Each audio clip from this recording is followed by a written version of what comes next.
Welcome back, everyone. In our last lecture, we explored what makes someone a difficult person. Now, we'll discuss different types of difficult people and how to approach them. Learning objectives. Today's lecture focuses on how recognize different types of difficult people. Understand the core traits that define each type. Learn basic strategies for interacting with each type effectively. We all know that not every difficult person behaves the same way. Some people are aggressive, while others might seem passive but can still create challenges. Let's break down a few of the most common types. The complainer. Complainers are never satisfied. They focus on what's wrong instead of what's right. Whether it's a project, an event, or a simple request, they find something negative to highlight. The complainer rarely offers solutions and tends to drain the energy of those around them. How to deal with them. Acknowledge their concerns, but try to steer the conversation towards solutions. You might say, "I understand you're upset about this. What do you think we could do to improve the situation?" The aggressive person. This type is confrontational and doesn't shy away from voicing their opinions. Aggressive individuals often push their ideas onto others and can come across as intimidating. They might dominate conversations and make others feel small. How to deal with them. Stay calm. Avoid matching their aggression. Instead, assert your boundaries by calmly expressing your viewpoint. For example, "I hear what you're saying, but I'd like to share my perspective too." The passive-aggressive person. Passive-aggressive people avoid direct confrontation.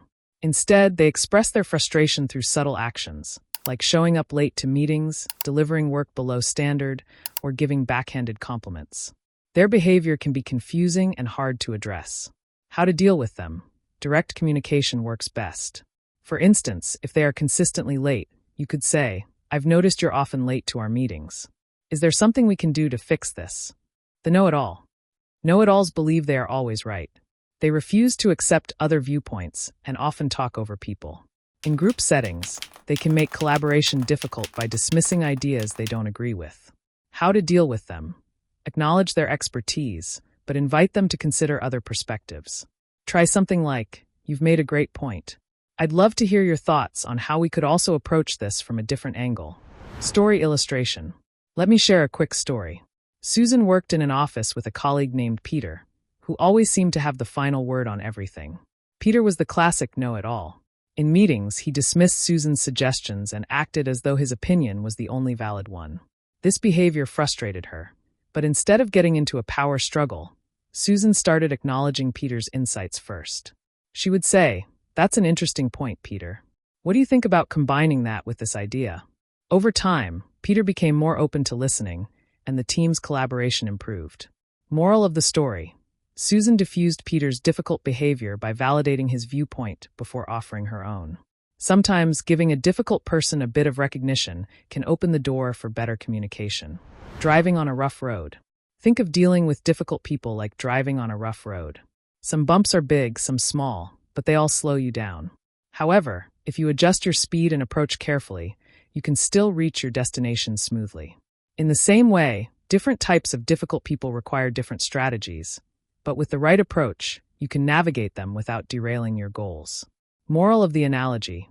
Just like driving carefully on a bumpy road, adapting your approach based on the type of difficult person helps you handle challenges without losing control. Follow-up assignments. Pick 2 of the difficult personality types we discussed today. Write a half-page reflection on a time you encountered each one and how you dealt with them. How would you approach the situation differently after today's lesson? Conduct a brief online search for psychological studies about passive-aggressive behavior. Summarize the most interesting finding in 100 to 150 words. Let's discuss. Now, I'd love to hear your thoughts. Have any of these difficult personality types stood out to you as particularly challenging? Have you dealt with someone like this recently? Feel free to share your experiences in the comment section. Conclusion. That's it for today's lecture. In the next lecture, we'll explore why people become difficult and what internal factors might be driving their behavior.